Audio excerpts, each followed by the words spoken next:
Welcome to another riveting edition of Risk and Return. I'm Charlie Gasparino from Fox Business, the New York Post, and anywhere and anybody that'll pay me a dime, I'm there as well. And we got my partner, the granddaddy of data, Bob Sloan from S3 Partners. I'm going to just make this quick and say, Bob, take it away because we got an amazing guest that is coming up.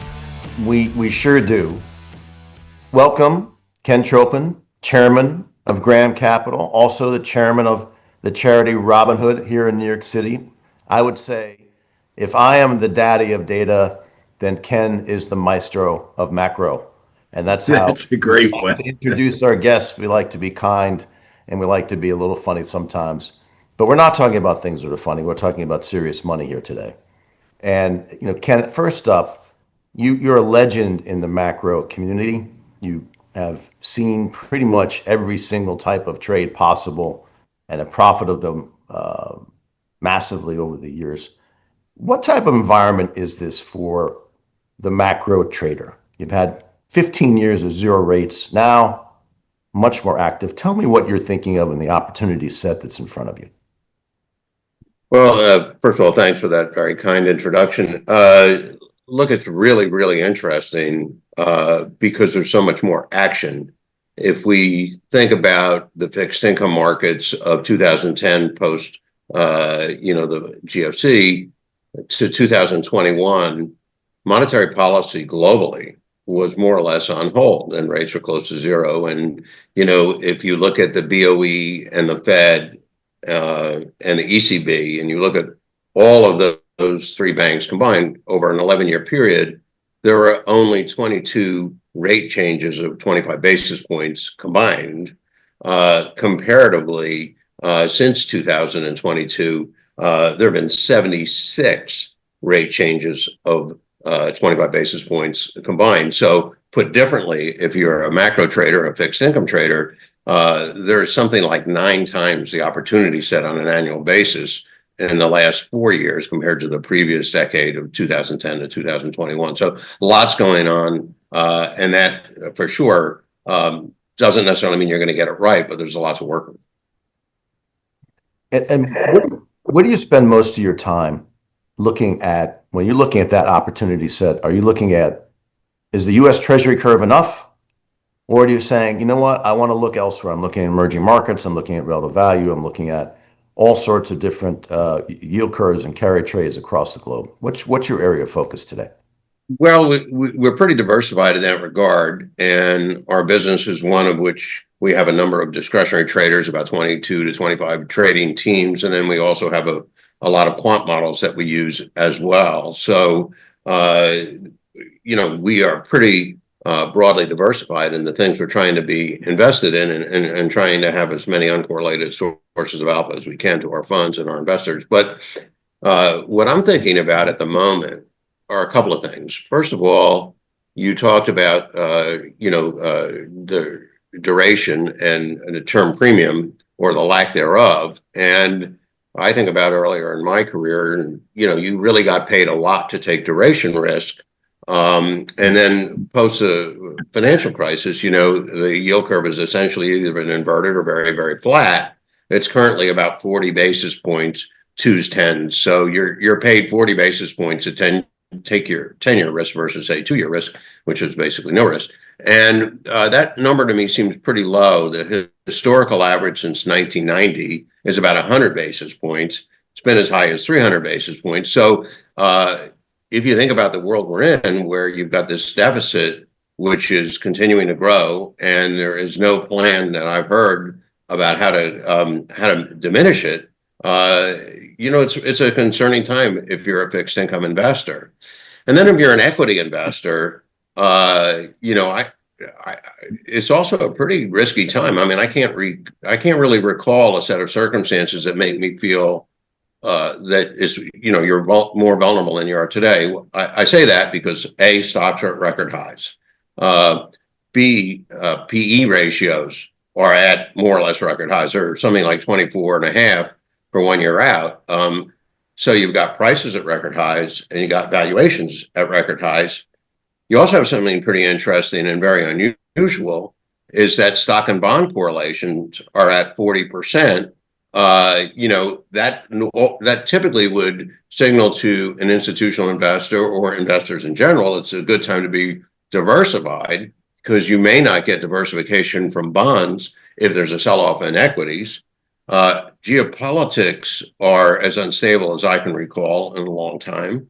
And the Fed's ability to ease may be hampered somewhat or compromised because of their concerns about inflation due to the tariffs. So, you put all of these things together, and it's a very interesting and unusual time for investors. You can let it go back to April. There was a night in April.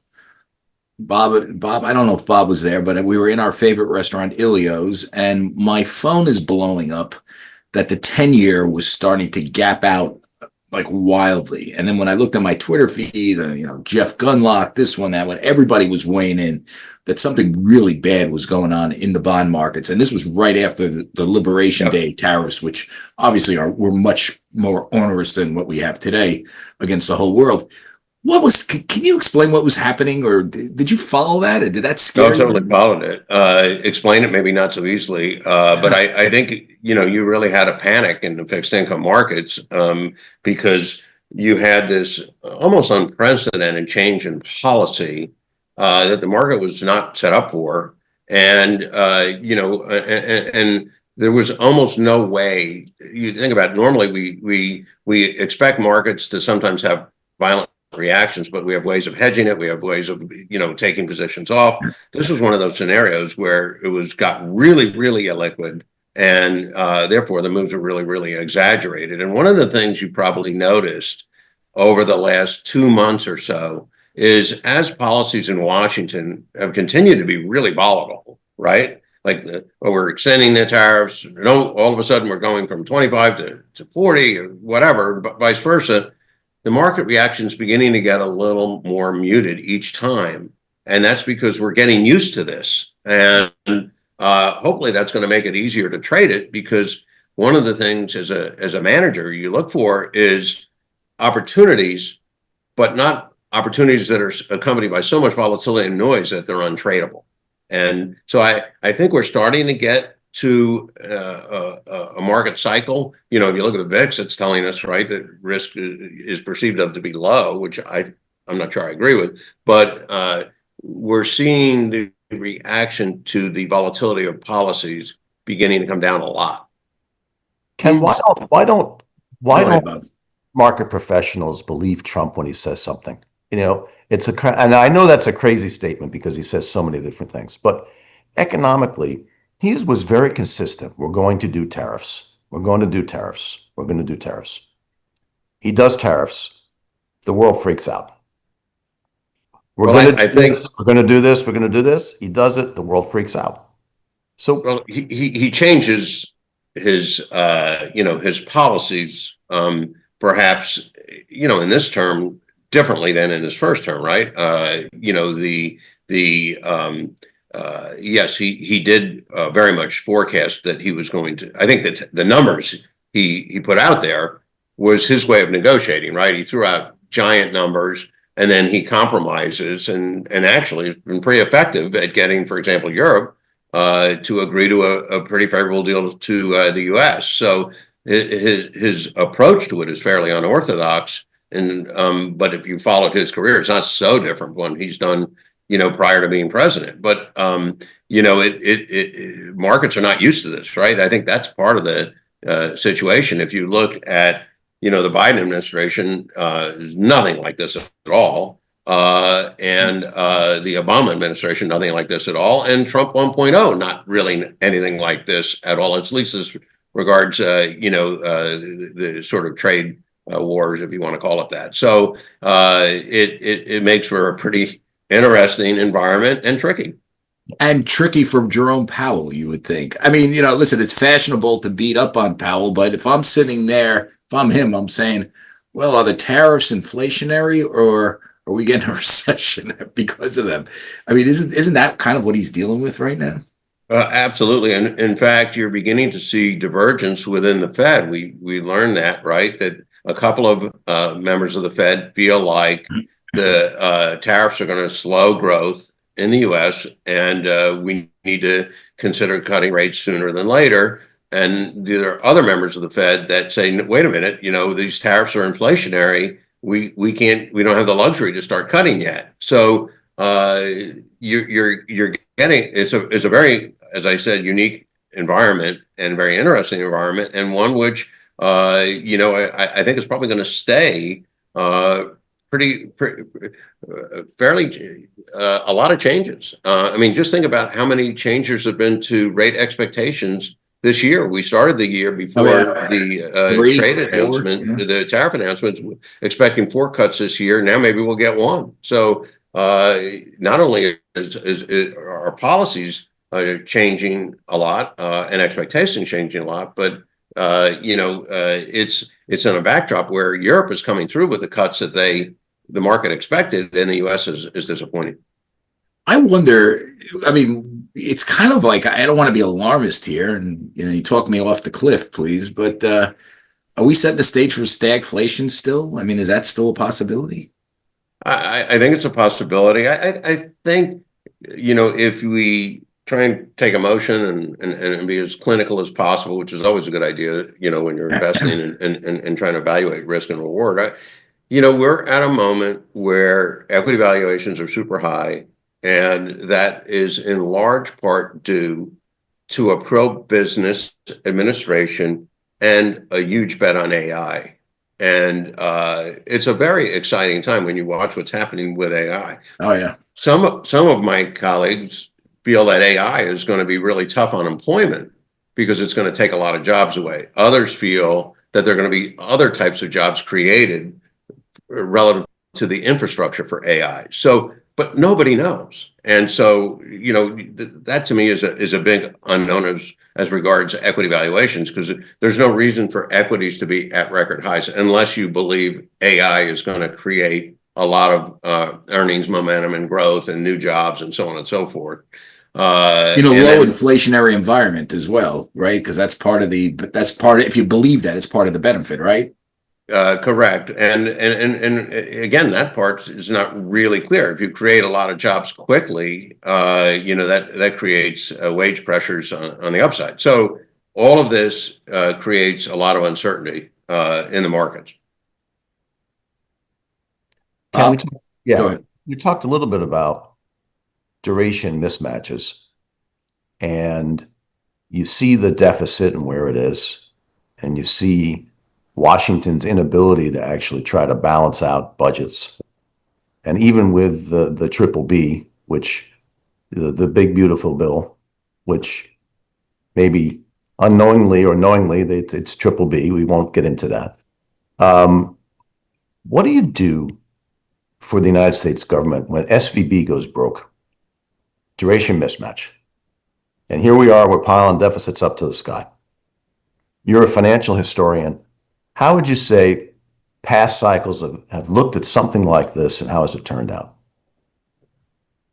Well, I think there becomes an inflection point where the market gets spooked.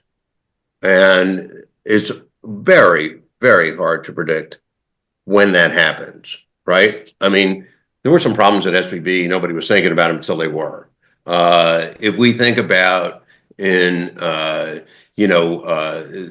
back in, I guess it was 2002 or 3 that the tech bubble sort of burst, right? Yep. And, people were just riding the momentum of that cycle until they decided they were spooked.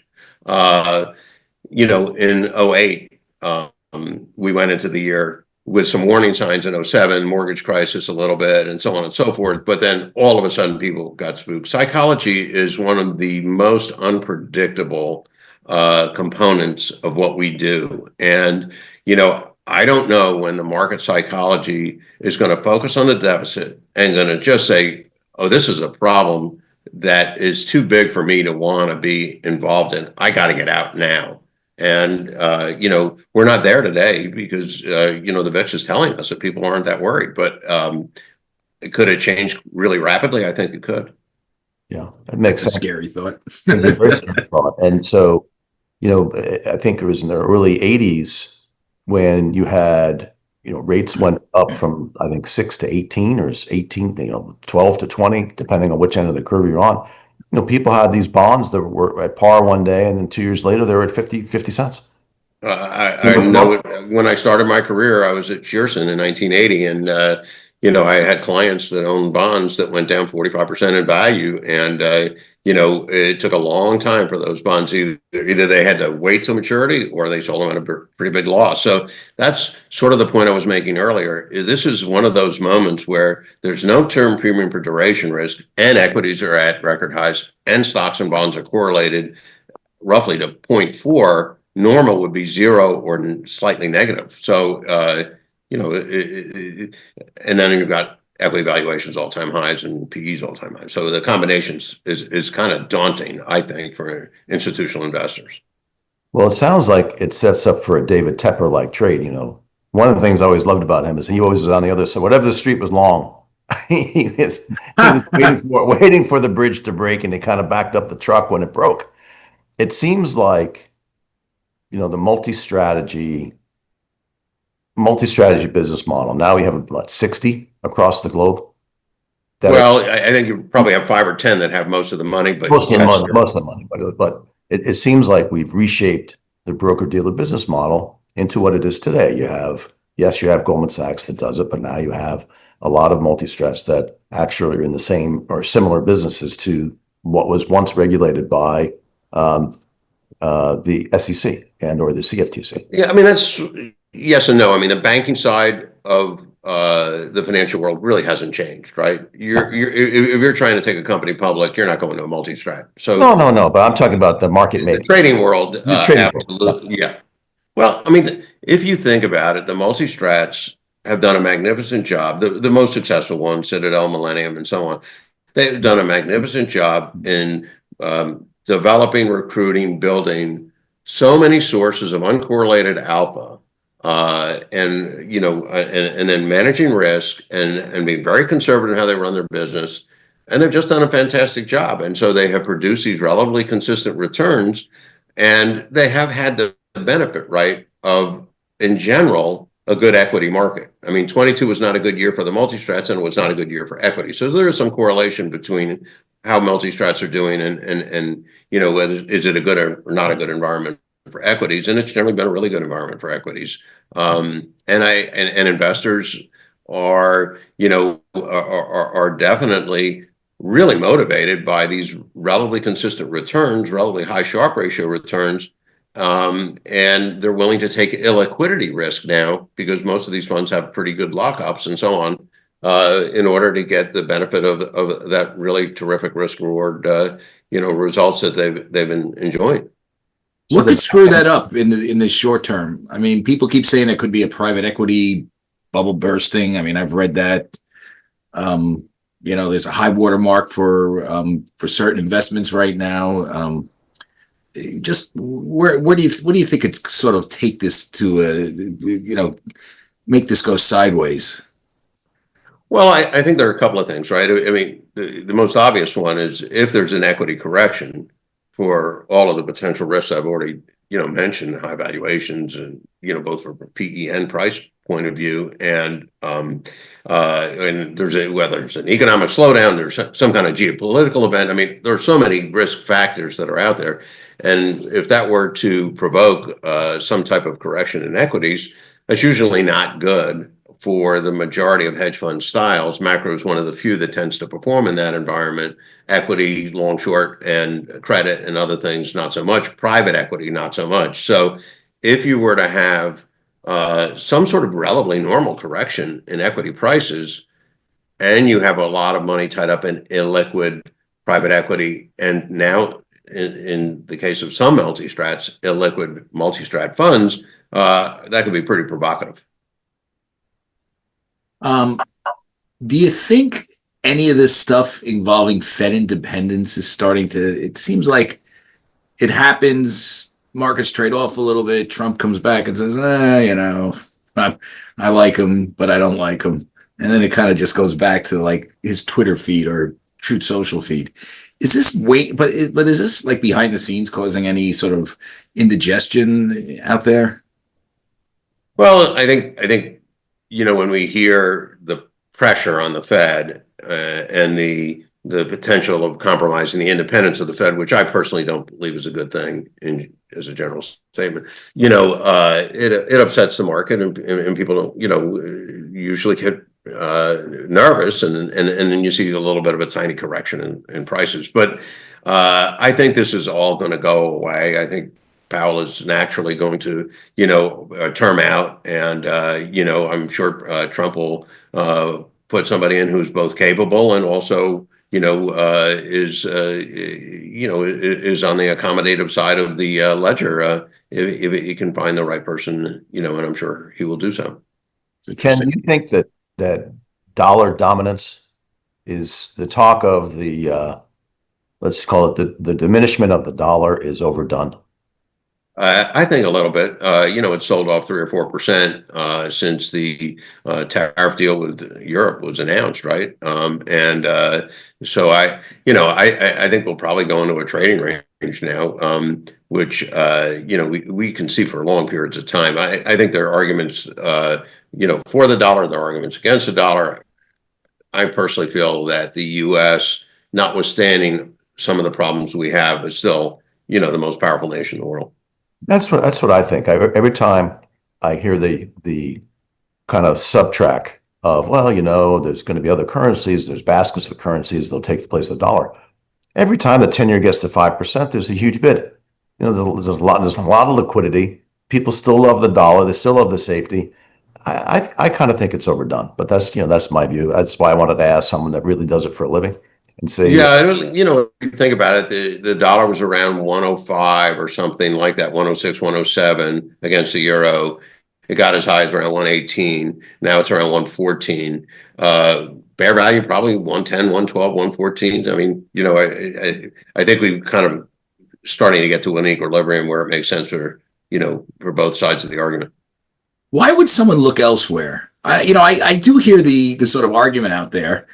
It's often on like MSNBC. Well, Trump is destroying relationships and doing this, doing that, and who wants to trade with us? I mean, putting your money elsewhere is as big of a risk as, is China a great place to keep your money? I mean, is crypto phenomenal instead of the dollar? I mean, aren't we like the tallest midget in the room, no matter which way you got it? That's one way to put it. Look, I think it makes sense for investors to have some of their portfolio not just invested in the United States and not just in traditional investments. And, crypto has proven to, be pretty evergreen and has continued to perform. Gold has performed, reasonably well. There have been some alternative assets that, people are pretty skeptical about and have been a, okay kind of investment. And some of the emerging markets have done really well recently, and credit spreads on emerging market bonds, for example, are really tight. So I happen to agree with you, Charlie. I'd rather invest in the United States with the regulatory infrastructure we have, with the resources that we have, with the transparency that we have, any day. Go ahead, Bob. I want to. Are we wrapping this up soon? Because I just want to make sure I get one question. No, I think we have 3 or 4 minutes. We're good. Okay. I would just say, go ahead, Bob. Sorry. Yeah. So, Ken, one thing, do you think we're at a David Swenson-like moment with crypto? He was the first, at Yale, and just for the audiences, for who David Swenson was, he really created the move to alternative assets for endowments. He came up with the idea of it, really promoted it and practiced it. And that's why Yale for a long time was the #1 leading endowment. Endowments, yeah. So do you think we're at that kind of moment for crypto? I'm starting to believe that. I think, to me, a lot of the infrastructure behind crypto is even more compelling than necessarily just betting on the price of Bitcoin. Yeah, I agree with that. And that brings me to I mean, the underlying technology, it gets short shrift. I mean, obviously, Ethereum is doing some amazing stuff with their underlying technology. I don't know much about what the Bitcoin blockchain is like, but there is an interesting underlying technology play. Um, but I'm wondering, before we let you go, I got to ask a dumb journalism question. So be prepared. Is Okay. Powell going to cut rates in the next time? I think the market is pricing in, a cut between now and year end, maybe a cut and a third or something like that. So I think he's going to cut rates in the last third of this year. And that saves his job? I think he's terming out. I think Yeah. he's terming out. So I think there's, a lot of dialogue about all of that. To me is overdone, if you will. I think the Fed's got a tough job. They're trying to deal with the unknown. This is unprecedented. The unknown effect of these tariffs on the U.S. economy. And is it going to be inflationary? Is it going to hurt our economy? Or is the consumer going to slow down? They're dealing with something they haven't had to deal with before, and I think they're doing their best. Ken, one of the things that amongst the many things that you do every day, is you're the chairman of Robinhood, which is really one of the great charities, not only in New York City, but the world. Can you tell us a little bit about your mandate, what you're doing as chairman, and what's important to Robinhood? Well, sure. As you know, I'm sure, Robinhood's 36 years old. My dear friend, Paul Jones, started it in 1988 or 88. And, for 36 years, our mission has been fighting poverty in New York City and trying to help those in need in New York, because New York has been, at the very foundation of my success, Paul's success in our financial career. And, I personally believe that if you're successful, you have the definition of success is being in a position to give back. And, Paul's a giant in finance and one of the most energetic icons in our industry. But he's even a greater philanthropist. And he taught me, to give with your heart and soul. And so to me, no matter how much I give to Robinhood, it doesn't change my life, but it really changes the lives of the people we're trying to lift out of poverty. It's an amazing organization. I've been covering it for years. It's obviously a great conference, and you learn stuff. There's always interesting investment ideas that are proposed at the Robinhood events, and can't say enough about it. Well, you're very kind, and after being involved in the organization for as long as I have, been on the board for the last 10 years, but have gone to every single Robinhood benefit for 36 years, it never fails to move me when you see how it transforms people's lives. And lifting people out of poverty is just a beautiful thing. That is a great thing. Thanks. Thank you for doing that, by the way. Totally my honor and privilege. And I will say there's no better person to sort of unpack the unknown than you, or at least tell us what to worry about the unknown. So really appreciate you joining us today. Charlie, my pleasure completely. Bob, thanks for inviting me to be here. You were great. Thank you. You're great. Thank you very much. Well, there was a lot of risk and return on that last interview with Ken Tropin. But I want to get to some more risk and return with Bob's actionable picks.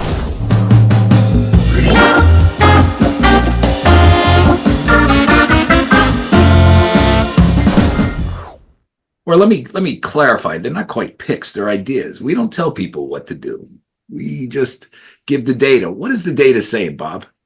Well, last week we had a lot of picks, and it turns out we had 3 right, 3 wrong, and 3 washes.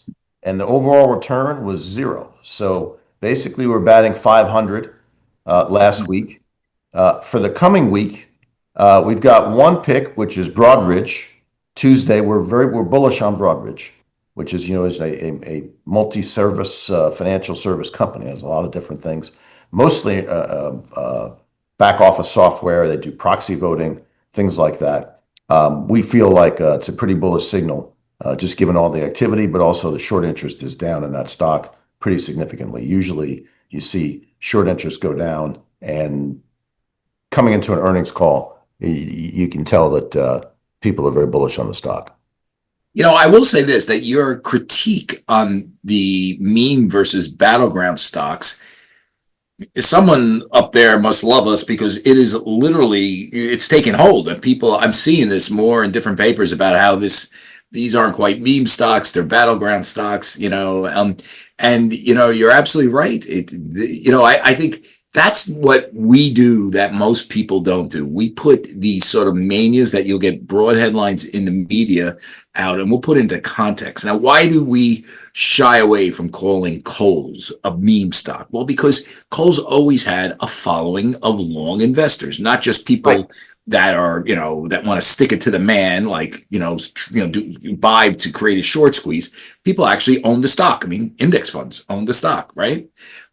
So it's worth differentiating between the two, because these are all trading ideas. These aren't investing ideas. So if you're going to go into Kohl's thinking that you're going to squeeze the man, remember, you're also going to make the man rich, because the man is the hedge fund or the index fund that is watching you do that, and then taking it when you pop that stock as a meme investor, taking that return, and you said it, they made people's quarters or years out of this stuff, right? 100%. So when one of the things that you and I have been talking about, obviously, is this idea of what is a battleground stock versus a meme stock. And you hit the nail right on the head, as usual, I might say. Thank you. You really Tell the people at Fox that, because my people contract's up in a year and a half. People at Fox pay attention. People at Fox pay attention. This guy knows what he's talking about, and he does it right, and he does it simply, and he does it so everyone can understand. And this is complex stuff. I'm the daddy of data, and I'm telling you, he does it like nobody else. He's great. So the thing, I'm a little bit dangerous with, no, just what do they say? You're just a little bit dangerous. You know enough to be dangerous. That's it. well, listen, that's the beauty of data, right? It simplifies things, gives you clarity, gives you transparency. That's what it's supposed to do. It's supposed to help you understand, and also to help you understand how things change.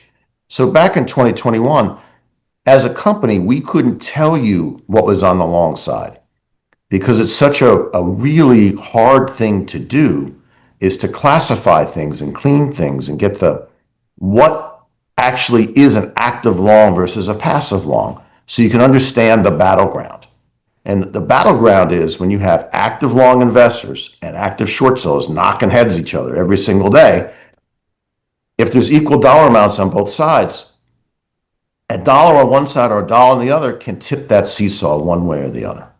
That's why they're battlegrounds. And so a stock like Kohl, it has a big enough long position of active investors, active long investors. It's about $750 million. It's not super large, but it's not chicken feed. Most of the things that are true meme stocks, like AMC, GME, their long holdings are $150 million, $200 million. They're very small. It's almost micro. So in that instance, retail coming in can make a huge change, right? Huge change. And most of the time, the short interest in those stocks is bigger than the long interest. So that we call the long short ratio is less than 1. And a stock like Kohl's, it's about 1 to 1.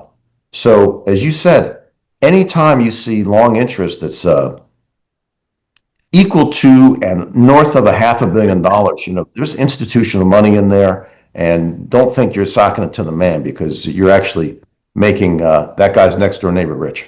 Right. And, people don't talk about this enough. If you're and this is somewhat of a trading show, if you're going to go there and trade that, remember, the guy that's really long is going to book that win, right? Book that profit, and then maybe sell, right?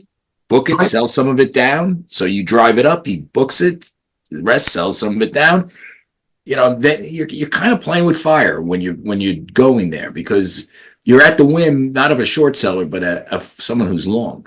Well, that's right. And so that's why, like in Kohl's, like I would give you another example, is Cracker Barrel. I'll give you another, there's a lot of different names in that small cap-ish territory where longs and shorts are more or less equal, we would tell you that between 0.65 and 1.3 or 4, that's like the battleground.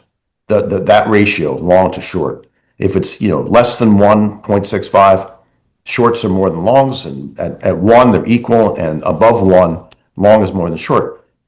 All the stocks you're reading about in the last 7 to 10 days, the new memes, have the characteristics that we just talked about. All of them. They're all battleground stocks. All battleground stocks. Now, you may be making the same point that these are risky and speculative. Sure. But remember, it's a different trading pattern. It's a different trading dynamic. If you're getting involved in this, it's harder to squeeze because the shorts, the guys that are long are not going to sell all their stuff long. Well, the professional trader, some. They're gonna play with you. That's right. The professional trader, and Kohl's is a perfect example. The stock's up 30% one day, down 70%. Yeah, it's pretty amazing. It's all wild stuff.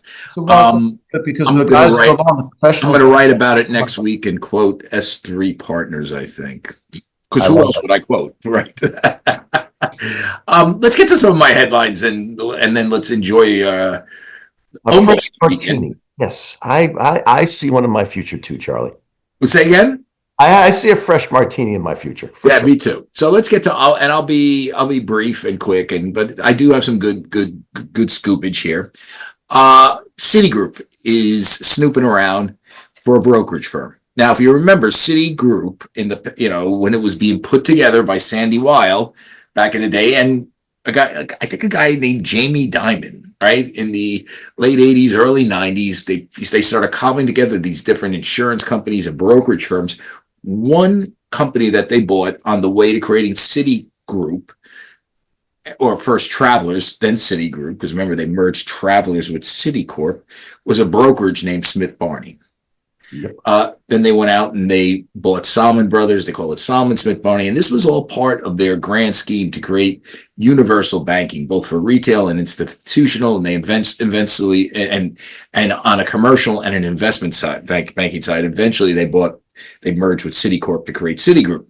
Smith Barney was their brokerage firm. It was fairly large. I think it was 10,000, 8,000, 12. It was in the realm where they competed against Merrill Lynch.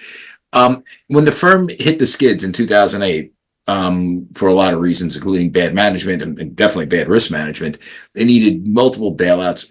They sold Smith Barney in 2 tranches to Morgan Stanley and helped build Morgan Stanley, run by James Gorman, first John Mack, then James Gorman, into the very top-notch investment bank it is today. They did that on the backs of Smith Barney, buying it almost like, for just a few billion, not a lot. I think it was all in $6 billion. I could be wrong on that. It's not a lot of money to buy that sort of name brand and to make the company, basically you buy a brokerage because it's stable earnings, small investors, you can sell investment products to them. You do an IPO. That's a place where people want some of the latest hot IPO. It's really integral if you have this sort of multi-strategy investment bank, so to speak. They sold it, and now they want to get one back again, from what I understand. So what my sources are saying, they could buy something mid-size, sizable, maybe a Stifel Nicholas, or Stifel it's called. It's not called Stifel Nicholas anymore. Raymond James would be a much bigger deal, but Stifel would give it like 2,500 brokers. Raymond James would give it like 8,000 brokers. I think Raymond James's market cap is 38 billion, so it would be a really big deal. Stifel is smaller, something like 11 billion, but it's not tiny. So this is what people are saying they're going to do. They're going to buy something. They also can grow it organically. I mean, you can literally get brokers and buy teams. You know what I'm saying? So it's one way to do it. So that's kind of what I hear that Jane Frazier's doing. And why is she doing it? Citigroup is doing pretty well. She got the balance sheet in order. She reorganized. She sold a lot of stuff. She's got some really good people at the top of that firm. The stock is doing great. It's outperformed in the past year, JP Morgan. So it's interesting that they want to put the band back together. I know there are talks. I can't tell you if there's active talks. I mean, there's talks internally, and I don't know if they have a deal calendar right now, deal paper between bankers, but they're in the banking business again, so to speak, to buy something for themselves. That's one thing. The other thing I would say is look at Warner Brothers Discovery stock. David Zaslav, the CEO, old source of mine, full disclosure. I really like the guy. We go back. He worked at CNBC and NBCU when I was at CNBC. Taken a lot of lumps lately. Stock at one point over the past year, I think in 2024, almost hit penny stock levels. It was trading at like $6 or $7 a share. It's like doubled in the last year. And people are starting to say, wow, there might be some value here. And that Zasloff is doing a better job balance sheet managing, cutting debt. He separated the company into two units. Both of them are much easier to sell now. If you're going to sell to an Amazon, it's one unit that involves the streaming stuff, the studios. That's what he's going to run. There's the other unit that involves the CNN and the Discovery Network. And, we should also point out that Zasloff has the one traditional media company that shows a profit on streaming. So it's something I've been looking at and pointing out. It's an interesting counterintuitive story because Hollywood hates Zaz. He cut Batwoman or Batgirl, whatever it was. They don't like the fact that he cut creative, and they don't like the fact that he wouldn't pay up the NBA for their extortion to run basketball games. He's a balance sheet guy. He was left with it. By the way, he did a really smart move. He basically convinced AT&T to do a merger with Discovery, which he ran at the time. Discovery had nowhere else to go, and now it had something, but he also had to manage the debt that was part of that deal. He's been managing that down, and the street is starting to like what he's doing. So I've also looked at that. And one more thing, the Washington Redskins might be back. Charlie, now I know you and your brother, who I know you could not have been a Redskin guy. I wasn't. My brother, who's a doctor, runs Brooklyn Medical Center, James Gasparino. He is a diehard Redskin fan. I grew up a Cowboy fan, believe it or not. So we had epic battles in my mom's kitchen, which were not for the faint of heart. But the Redskins are a storied franchise. Super Bowls. The great Billy Kilmer, and then John Riggins, and go down the line. The Smurfs, the Hogs, the great song. So Trump. So at the height of the social justice movement, they were under pressure from the league and some advertisers to get rid of the name, call themselves. I think they first went to the Washington team, which is God knows how horrible. Now they're the Commanders, which is like blah. And of all people, Donald Trump has noticed, Trump hates woke. He's on a battle against woke. And he's been tweeting about this. And, they're building a stadium, and the federal government has backdoor ways, the White House meaning, to kind of screw with their stadium deal. Even though they're not getting money from the feds, they're getting money from the city, DC. The building is on federal grounds leased to the city, but still the federal government has to approve the facade and all this. And Trump is threatening to throttle it. And from what I understand, the principal owners now of the Commanders, Josh Harris and David Blitzer from Blitzer Harris Entertainment, they're both noted hedge fund, private equity executives, are telling people we're scared. I mean, we might have to cave to this. Or at least kiss his ring, or have him back off or something, because he can throttle them in so many ways. He can keep tweeting and say, "Why would anybody go see the game?" And by the way, you should know that one thing: football fans are Trump voters. Just remember that. Now, will they change the name? I don't know. I know they feel under pressure to change the name, and the Donald usually gets what he wants, doesn't he? He's on a roll right now. He is on a roll. That's the best way to put it. He's on a roll. Anyway, that concludes this week's version, right? Yes. Of risk and return. Ken said risk and reward. I should have said return. Rookie mistake. But I'm not going to do that. I know I'm the last person that's going to correct Ken Chapman. Okay, so in any event, thanks for joining us. Signing off for Charlie Gasparino. I'm Bob Sloan. Thank you so much. We'll see you next week.